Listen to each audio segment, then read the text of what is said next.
Bonjour. Alors, est-ce que vous pouvez rapidement un peu vous présenter et dire pourquoi il y a donc aujourd'hui une soirée ou une conférence plutôt de soutien à Julian Assange? Moi, je suis ce qu'on pourrait appeler un journaliste citoyen. Ça veut dire que mon revenu gagne-pain n'est pas le journalisme, mais mon activité militante, c'est du journalisme depuis environ 40 ans. Journaliste citoyen parce que je considère être au service de la population et pas au service d'intérêts financiers. Voilà. Et quant à cette soirée, elle est faite dans le cadre d'une tournée là, dans la région qu'on a organisée, qui ont été organisées par l'association Citoyen, pour informer sur le cas de Julian Assange, le cofondateur de Wikileaks. D'abord, Julian Assange a été présenté auprès de l'opinion publique comme un sorte de hurluberlu qui aurait fait des choses un peu illégales et dont la réputation a été ternie par la presse institutionnelle. Tout a commencé environ l'an 2010 lorsque Wikileaks, l'organisation qu'il a fondée, a fait des révélations sur des crimes de guerre commis par les Américains, notamment en Afghanistan et en Irak. Quant à Julian Assange, lui, c'est un figure important du mouvement cypherpunk, qui est un mouvement qui se fait l'avocat de la transparence des pouvoirs et du droit aux citoyens à la vie privée, c'est-à-dire un peu en inversant l'état actuel des choses, considérant que c'est au pouvoir d'être transparent et pas aux citoyens d'être transparents. Et la tendance de plus en plus confirmée, affirmée, des pouvoirs d'agir de façon opaque est quelque chose qui doit être combattu au nom de la démocratie. Et que partie intégrante de la démocratie, un élément intégrant, c'est le droit à l'information. Savoir comment les rouages de l'État fonctionnent, quels sont les véritables événements qui ont lieu et pas ce qu'on nous raconte. Et à ce titre, il a cartonné avec son organisation en 2010 qui a fait la une de tous les journaux de la planète. C'était devenu une superstar d'une nouvelle forme de journalisme, mais très vite, l'industrie de l'information s'est retournée contre lui quand, je crois, quand elle a réalisé qu'une petite organisation comme Wikileaks avait fini par les ridiculiser en termes de démonstration que l'information pouvait aller bien au-delà de ce qu'on nous présentait euh, de façon officielle. C'est-à-dire que derrière les coulisses, il y avait beaucoup plus de choses à savoir, beaucoup plus de choses cachées que de choses en réalité révélées.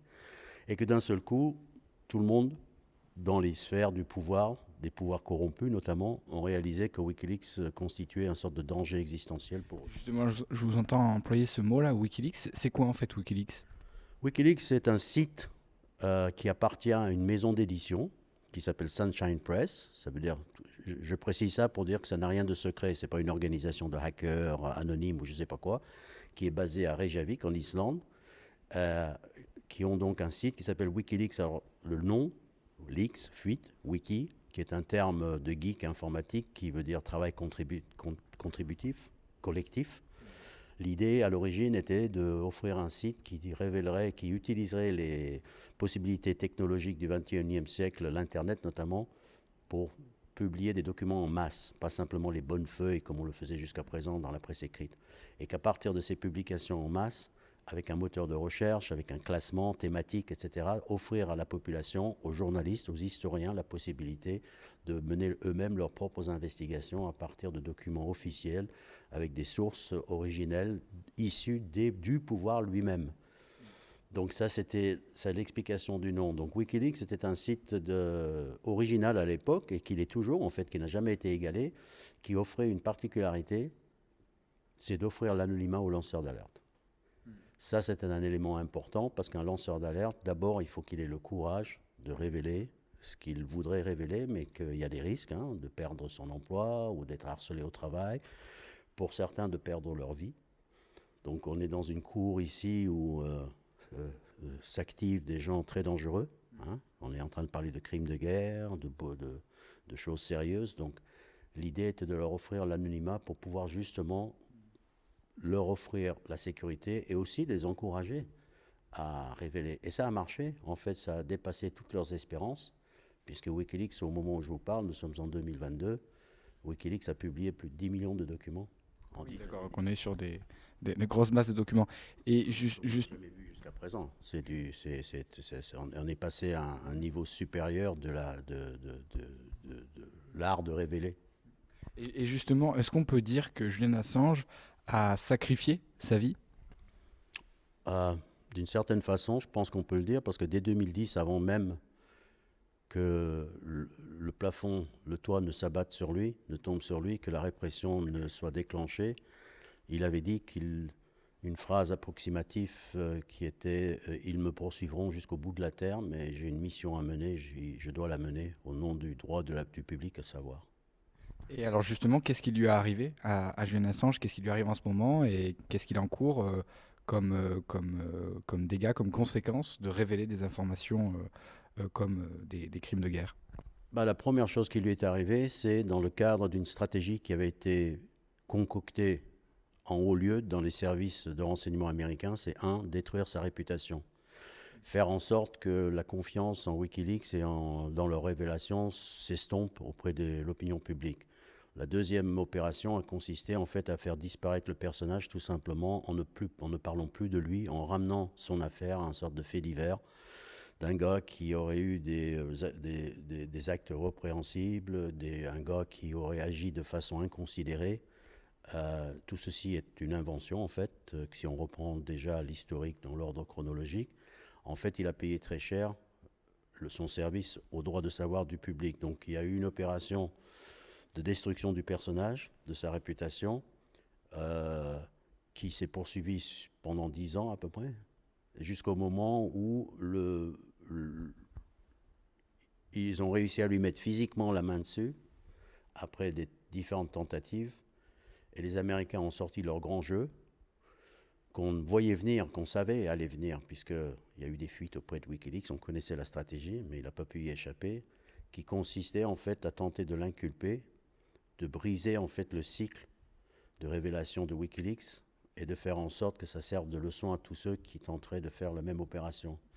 Donc les Américains, le département de justice américain, qui a longtemps hésité à poursuivre un éditeur reconnu mondialement, primé par quarantaine de prix, je crois que c'est le journaliste le plus primé du XXIe siècle, prix journalistique, ils n'ont rien trouvé de mieux que de l'inculper pour espionnage. Alors derrière le terme espionnage que tout le monde brandit comme ça, que le département de justice tentant de faire croire que Julian Assange et Wikileaks auraient fait quelque chose au-delà du travail de journalisme investigation, ils auraient espionné. Mais en réalité, lorsqu'on examine les 17 chefs d'inculpation relatifs à l'espionnage, on enlève le titre de le chef d'inculpation, on regarde les faits reprochés.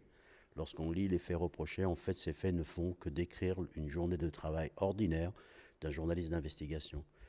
Ce que les États-Unis viennent de faire, en fait, c'est de tenter de criminaliser le journalisme d'investigation. Et ce qui s'est passé, c'est qu'apparemment la justice britannique est d'accord avec ça, puisque pour l'instant, et au moment où je vous parle, Julian Assange est considéré comme extradable vers les États-Unis pour ces actes-là. Et qu'est-ce que ça signifie justement qu'il est en extradition, je crois que c'est ça, des États-Unis? Qu'est-ce que ça veut dire concrètement pour lui? Ça, pour lui, s'il est extradé vers les États-Unis, nous connaissons cette procédure, nous connaissons le tribunal qui va le juger, entre guillemets. Il s'agit d'un tribunal basé dans l'Est de Virginie, situé à quelques mètres du siège de la CIA et de tous les services de renseignement. Ça veut dire que le jury sera composé d'employés des services de renseignement américains. C'est un tribunal qui a toujours condamné tous les gens qui en sont passés devant, donc aucune chance de s'en sortir. Et il risque potentiellement 175 ans de prison, puisque pour l'instant, c'est ce que les Américains le menacent. Et encore, c'est la théorie, parce que les Américains connaissent parfaitement la technique qui consiste à dire je t'inculpe pour un certain nombre de chefs d'accusation, et au dernier moment, je peux en rajouter. Et donc justement, donc en ce moment, Julian Assange est en prison pour bien comprendre. Il est en prison en ce moment ou il circule, il est en liberté? Julian Assange est plus qu'en prison. Il est en préventif, en attendant d'être inculpé pour quelque chose, puisque c'est en cours. Il est donc en préventif dans une prison de haute sécurité, Belmarsh, près de Londres, qui est appelé souvent le Guantanamo britannique. Donc c'est un cas unique au monde, en tout cas dans le monde occidental. Je ne sais pas ce qui se passe dans les pays du tiers-monde ou ailleurs, mais qu'un journaliste soit inculpé, enfermé en préventif dans une prison de haute sécurité, c'est du jamais vu. Ce qui fait qu'il y a une sorte de traitement un peu bizarre de son cas. Il est en préventif, mais il ne bénéficie pas des droits d'un prisonnier en préventif, c'est-à-dire contacter ses avocats, interchanger avec eux pour pouvoir préparer sa défense. Il est traité comme un prisonnier condamné, dangereux prisonnier condamné, dans une prison de haute sécurité. Et en plus, sous prétexte qu'il est dans une prison où il y a des gens extrêmement dangereux, il est mis en isolement 23h30 par jour. Est-ce qu'on peut dire que c'est un prisonnier politique? Il faut le dire, c'est pas qu'on peut le dire. Et il n'y a aucun. Amnesty International qualifie son emprisonnement de politique, son procès de politique, et tout le monde qui connaît l'affaire dit que c'est purement politique. Les faits reprochés sont d'ordre politique. Donc ne pas le considérer comme politique, c'est de faire preuve de beaucoup de mauvaise foi ou d'être un journaliste du mainstream. Est-ce que vous diriez que justement le journalisme d'investigation, en tout cas qui cherche à révéler des infos qui peuvent déranger, est en danger aujourd'hui? Est-ce qu'il régresse ou est-ce qu'on est dans une phase avec le cas de Julian Assange où on n'arrive pas à franchir des étapes et on n'arrive pas à progresser sur ce droit? Est-ce qu'il est, il est encore en danger aujourd'hui ou vous notez peut-être une amélioration par rapport au XXe siècle? Non, grave danger. Grave danger, d'ailleurs on le note à tous les points de vue. Wikileaks par exemple, le nombre de fuites, il y a un effet de paralysie qui s'opère à travers le monde puisque cette action menée actuellement entre les États-Unis et l'Angleterre, un, criminalise le journalisme d'investigation, ça je l'ai dit, mais deuxièmement, fait fi des frontières. Julian Assange n'a jamais été sous une juridiction américaine. Il a opéré, il vivait à Paris, il opérait à Londres à cette époque-là. Son entreprise Sunshine Press se trouve à Reykjavik. De quoi se mêlent à la limite les Américains si on y réfléchit bien. C'est-à-dire que si on imagine par exemple qu'ils avaient publié des crimes de l'armée chinoise et que la Chine demande son extradition, on rirait au nez de la Chine. L'idée ne fleurait même pas les esprits qu'on puisse l'extrader. Et là, on est exactement dans le même cas. Mais là, ça marche, c'est l'extraterritorialité. Donc si vous faites fi euh, des frontières, et c'est ça qui protège un journaliste d'investigation, en gros, quand un journaliste australien fait une enquête en Indonésie, il le publie à Sydney, en Australie, et pas à Jakarta. Donc, ce qui protège un journaliste d'investigation, c'est aussi les frontières. Maintenant, si vous faites fi des frontières, vous faites fi du journalisme d'investigation, surtout si vous criminalisez les actes ordinaires d'un journaliste d'investigation. Le danger, il est clair. Il est clair, c'est qu'on peut maintenant, si ça devient de la jurisprudence, s'en prendre à n'importe qui à travers la planète qui oserait franchir des lignes rouges. Les lignes rouges étant déterminées par qui? Pas par la vox populi, pas par la démocratie, pas par les gens, par les pouvoirs en place. C'est-à-dire que ceux qu'on est censé contrôler décident ce qu'on est censé savoir sur eux. C'est de l'antidémocratie à l'état pur et c'est de l'anti-information à l'état pur. Donc le danger, il est là, c'est que ceux qui se rendent coupables de crimes décident ce qu'on a le droit de révéler sur eux ou pas. Et est-ce que vous diriez que les démocraties occidentales, et notamment les États-Unis, sont en train de malmener justement cette liberté d'expression avec le cas de Julian Assange? Est-ce que les États-Unis, on peut encore dire que c'est une vraie démocratie occidentale parfaite, entre guillemets? Non, bien sûr que non. Il s'attaque au fondement même de la démocratie, qui est l'information. Si vous n'êtes pas bien informé, vous ne pouvez pas mener une vie démocratique normale. C'est des phrases de Julian Assange qui fait d'ailleurs une relation très étroite entre l'information et la démocratie. C'est-à-dire qu'il n'y a pas de démocratie sans information et que l'unité de mesure de la démocratie, selon lui, c'est la quantité d'informations qui circulent librement. Après, c'est pas forcément le seul critère, mais est-ce que pour lui, ça passe avant les autres critères, comme par exemple d'autres formes de liberté ou le vote, des suffrages comme ça universels? Ben, bien sûr que ça passe avant, parce que vous votez en fonction de ce que vous savez, donc en fonction de l'information que vous avez. C'est-à-dire que tout ce que vous faites est issu de l'information que vous avez reçue, de votre vision du monde. Si votre vision du monde est incohérente, incomplet ou incorrecte, vos décisions sont incohérentes, incomplètes ou incorrectes. Donc tout part à partir de l'information. Point barre. Sans information réelle, il n'y a pas de démocratie, sinon une démocratie de façade ou pervertie. Est-ce que vous diriez aujourd'hui que, par exemple, des grands milliardaires qui prennent en main certains médias comme Twitter ou d'autres médias malmènent justement, en tout cas, ou peut-être que ça aggrave le danger de la liberté d'expression? Est-ce que Julian Assange ferait ce même constat où les réseaux sociaux sont peut-être une porte vers une nouvelle forme de liberté d'expression? Tout ça relève, à mon avis, d'un malentendu sur ce qu'est l'objectif de ces milliardaires. C'est-à-dire qu'il n'y a pas de chevalier blanc qui nous sauvera de l'information.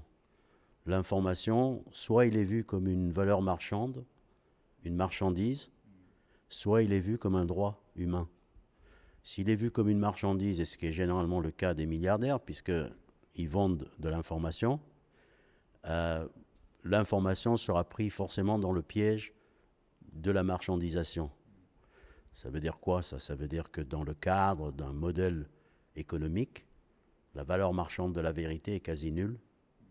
La valeur marchande du mensonge est quasi nulle, mais entre les deux, la vérité exige du temps, donc de l'argent.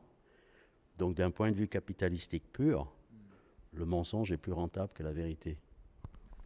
Enfin, dans la région, c'est uniquement un sous-ensemble de conférences que j'essaye, avec quelques amis, de faire à travers toute la France, y compris chez les individus. On va jusque dans le domicile des gens, faire une sorte de réunion tupperware pour informer les gens sur Assange.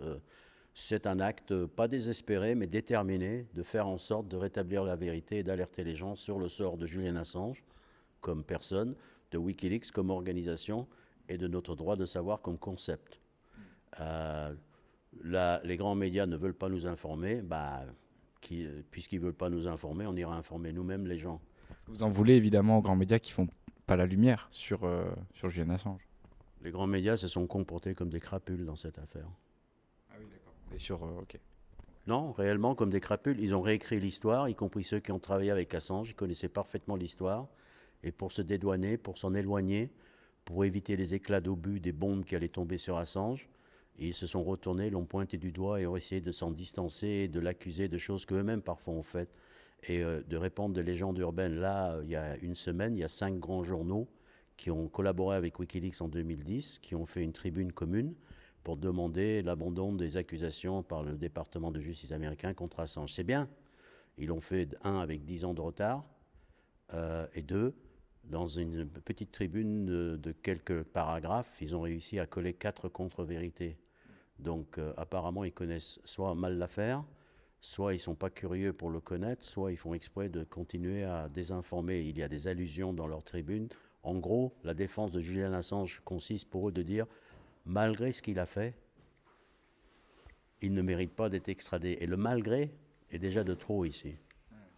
Tu vois ce que je veux dire ? Comme si c'était mauvais de diffuser des informations.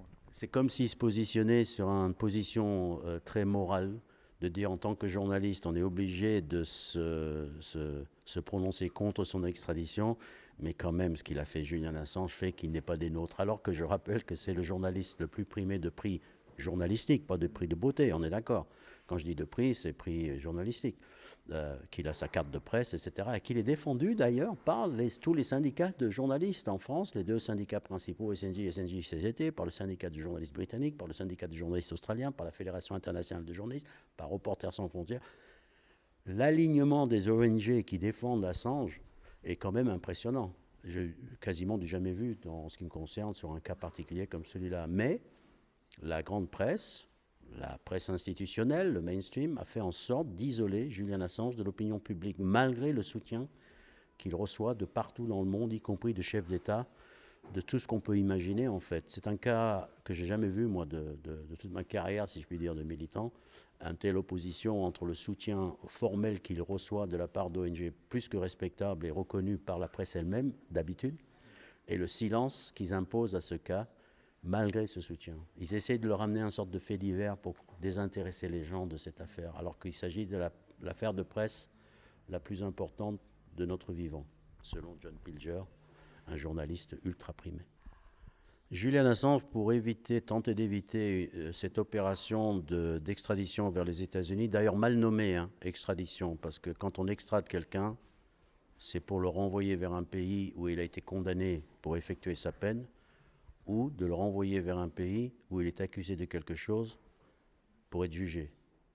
Donc je répète, Julian Assange n'a pas été condamné, n'a jamais été sous une juridiction américaine. Donc l'extradition, à mon avis, est un terme technique un peu trop facilement utilisé. Il s'agit d'une tentative d'enlèvement avec des formes, parce qu'on est quand même dans des pays entre guillemets civilisés. Mais sur le plan technique, c'est l'équivalent de lui mettre une cagoule sur la tête, le jeter dans le coffre d'une voiture et de l'emmener sur un terrain vague. Ça, c'est ce qui est en train de se passer. Et donc, à partir de là, il y a un traitement qui lui est fait qui a été assimilé à de la torture par les enquêteurs de l'ONU, torture psychologique dont les effets seront probablement irréversibles. Donc, on a en plus affaire à un journaliste en préventif dans une prison de haute sécurité, le plus primé du XXIe siècle, qui a fait l'objet de torture psychologique. Qu'est-ce qu'on peut faire de mieux pour en faire un cas qui devrait faire la une des journaux? Et pourtant, c'est l'inverse qui se produit. Donc, il est maltraité. Il a été d'abord dans résidence surveillée en Angleterre pendant pratiquement un an. Et quand il a compris qu'il gagnerait rien devant les tribunaux britanniques qui étaient arc-boutés dans leur complicité avec les Américains, dans l'intention de l'extrader, il est allé se réfugier à l'ambassade d'Équateur à Londres pour tenter de demander l'asile politique, ce qu'il a reçu d'ailleurs, et sur les bases, purement sur les bases de son dossier juridique. D'accord ? Les Équatoriens étaient formels là-dessus. Ce n'est pas pour des raisons politiques qu'on lui a accordé l'asile, mais au vu de son dossier. Donc il lui a accordé l'asile politique. Malheureusement, l'ambassade d'Équateur est une toute petite ambassade de 77 mètres carrés comme ça, etc. Donc Assange a vécu dans des conditions très difficiles qui ont duré en fait 7 ans sans voir la lumière du jour, puisque l'ambassade se trouvait dans une petite ruelle derrière un grand magasin. Et il ne pouvait pas sortir parce que l'ambassade était entourée en permanence de policiers anglais qui menaçaient de l'arrêter, alors qu'il était toujours accusé de rien. Et finalement, quand il y a eu un changement de pouvoir en Équateur, le nouveau président qui s'est vendu corps et âme aux États-Unis, en échange d'un prêt du FMI, a résilié l'asile de Assange, de façon anticonstitutionnelle d'ailleurs, sans en référer au Parlement ni rien. Et Assange donc a été extrait physiquement, enlevé par la police britannique et tout de suite placé dans une prison de haute sécurité en isolement. Et à partir de là, sa santé n'a fait que se dégrader. On a vu Julian Assange lors d'audiences techniques ne pas se souvenir de sa date de naissance ou avoir du mal à s'en souvenir, y compris de son nom. On l'a vu faire une attaque cérébrale en direct lors du procès en appel, sans que cela provoque la moindre vague dans le tribunal, sans que les juges se posent la moindre question de ce qu'il arrive à ce journaliste qui a été confié à l'institution pénitentiaire britannique, ce qui me fait dire qu'il y a une véritable volonté ou une indifférence totale à son sort, c'est-à-dire que la haine de l'appareil judiciaire britannique, en tout cas, a prouvé que le sort de Julian Assange leur importait peu et que ses souffrances avaient apparemment l'air de leur plaire ou de leur convenir. Il est en train d'être puni par la procédure avant même d'être puni par les 175 ans de prison qu'on lui promet. On n'est pas loin de l'Inquisition, là. D'une façon un peu moderne et civilisée, mais c'est ça en fait. C'est un battant, Assange, c'est un battant. Il a aussi un enfant avant les deux petits en France. Hein. Il vivait en France à l'époque, hein, quand il était arrêté en Angleterre. Wikileaks a été fondé en bonne partie par des Français en France. Hein. Il y a un lien organique entre Wikileaks et la France, ça tombe pas du ciel comme ça. Quant aux lueurs d'espoir, moi personnellement, j'essaye de rester la tête la plus froide possible parce que pour avoir participé à des combats similaires, une affaire ancienne qu'on appelait dans la presse l'affaire des 5 de Miami, pour ceux que ça intéresse, cherchons sur Internet. Il y avait beaucoup de parallèles entre les 5 de Miami et l'affaire Julian Assange. Je sais, entre guillemets, ce qu'il faut comme niveau de mobilisation pour empêcher que l'Empire se venge sur les héros. Et je crois qu'on est loin de cette mobilisation. En réalité, l'objectif initial de toute cette opération consistait à vouloir effacer l'idée, le souvenir même de Julian Assange de l'opinion publique, de Wikileaks, et de le faire juste disparaître dans un trou noir qui s'appelle les Supermax, les prisons Supermax américaines. Mon objectif à moi, de faire en sorte qu'il ne parte pas dans le silence. Déjà, je pense que j'aurais gagné mon petit bagarre là, moi. Le sauver, je ne sais pas si j'ai les épaules assez larges. De toute façon, ce n'est pas moi qui le sauvera, c'est nous qui le sauverons. Pour l'instant, on n'est pas assez nombreux. Il ne tient qu'aux autres et à tous ceux qui nous écoutent de nous rejoindre pour essayer de faire en sorte de le sauver. Des livres et des documentaires qui sont disponibles peut-être sur...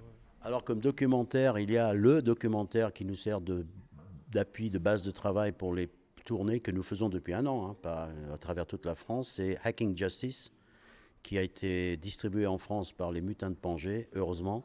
Une enquête qui s'est étalée sur 9 ans, qui est probablement le seul documentaire que vous verrez du point de vue de Wikileaks. Ce n'est pas un de ces documentaires rassemblés, bricolés à la hâte par des journalistes qui n'y connaissent rien. Récemment est sorti un autre documentaire tourné par le frère de Julian Assange, qui est cinéaste, qui s'appelle Ithaca, qui en fait suit le combat de la famille de sa femme, Assange, et de son père, John Shipton, dans leur combat contre cette institution, ce monstre qui s'appelle le département de justice américain et le gouvernement américain, qui a été primé d'ailleurs au Festival de Soho du prix du public et du meilleur documentaire de l'année. Donc on espère trouver un distributeur pour ça. Et pour les livres, vous avez un livre incontournable qui s'appelle L'affaire Assange, laconiquement, qui a été rédigé par le rapporteur spécial des Nations Unies, qui a consacré, au-delà de son compétence professionnelle normale, il s'est engagé personnellement parce que cette affaire lui a paru tout à fait exceptionnelle, tout à fait scandaleuse. Et pourtant, c'est quelqu'un qui s'y connaît en affaires scandaleuses. C'est le rapporteur des Nations Unies sur la torture et les mauvais traitements. Donc imaginez qu'il soit scandalisé par ce qui arrive. Il devrait être plus que blasé, mais non. Et il a sorti un livre aux éditions critiques qui s'appelle L'affaire Assange. Vous avez aussi un livre qui porte le même titre que le documentaire, qui s'appelle Hacking Justice, le livre, qui est un recueil des meilleurs articles que nous avons trouvés à l'époque sur l'affaire Assange, publié par différents journalistes à travers le monde, toujours distribué et publié par les Mutins de Pangée.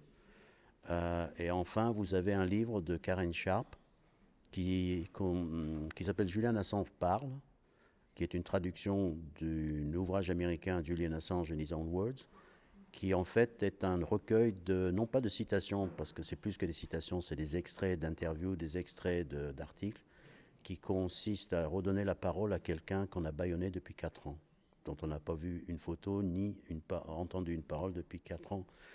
L'idée, c'est de dire, puisque Julian Assange ne peut pas parler, on va lui redonner la parole en réimprimant ses paroles et en les distribuant. Et on va découvrir d'ailleurs la profondeur de la pensée de Julian Assange. C'est quelqu'un qui était un vrai intellectuel, qui avait une vraie réflexion sur l'information, les médias et la démocratie. Je reviens sur la mobilisation. Selon vous, pourquoi aussi peu de mobilisation sur cette affaire ?